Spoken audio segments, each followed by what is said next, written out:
बस mic हवाले।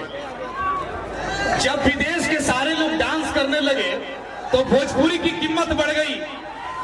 वो गाना तब लाजवाब था, तू लगावे लू जब लिपस्टिक।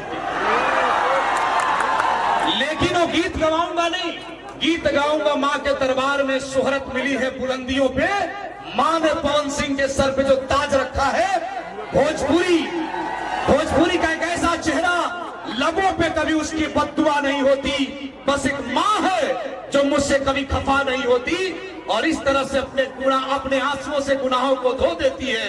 मां जब बहुत रोती है, बहुत गुस्से में होती है तो सिर्फ रो देती है, लेकिन मां जब बहुत खुश होती है तो ओढ़ौल का फूल देख करके, और मां खुश होती है पवन सिंह का गीत सुन करके। बहुत बहुत शुक्रिया श्रीमान पवन सिंह।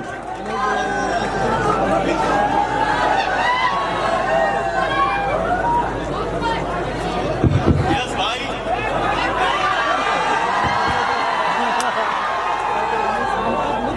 यस भाई।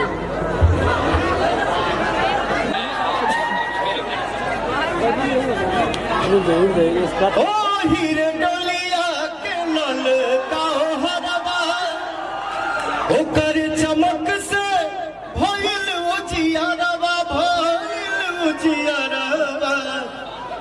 चाल रुनुकी झुनुकी के चलेला बघवा, संगे संगे भैरो भैया रखबार। दुनिया में शोर भइल बा, माई डोली चढ़ी चलाली सेवक घरवा।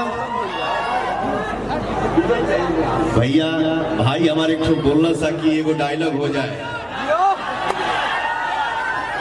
एगो डायलॉग हमार आप सबके कृपा से, आप सबके दुआ से दुनिया में गूंजेला। मैं इस देश का हनुमान हूं और ये देश मेरा नाम है। सीना चीर के दिखा दूंगा, अंदर बैठा हिंदुस्तान है। हमारे भी मंच पे भैया, चाचा चाची भाई लोग मंच पे बाजे सामने, बस सब कोई हाथ उठा के एक बार दिल से बोले जय श्री राम, जय माता दी। हेलो,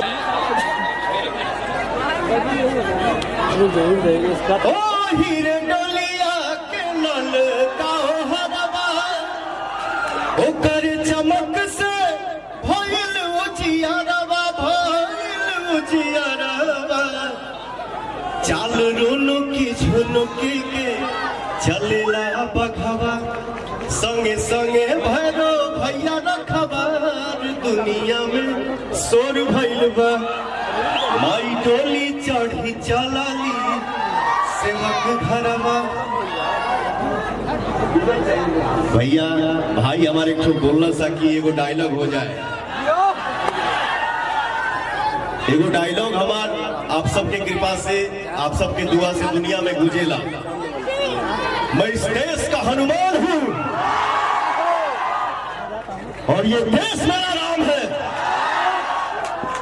सीना चीर के दिखा दूंगा, अंदर बैठा हिंदुस्तान है। हमारे भी मंच पे भैया, चाचा चाची भाई लोग मंच पे बाजे सामने, बस सब कोई हाथ उठा के एक बार दिल से बोले जय श्री राम, जय माता दी।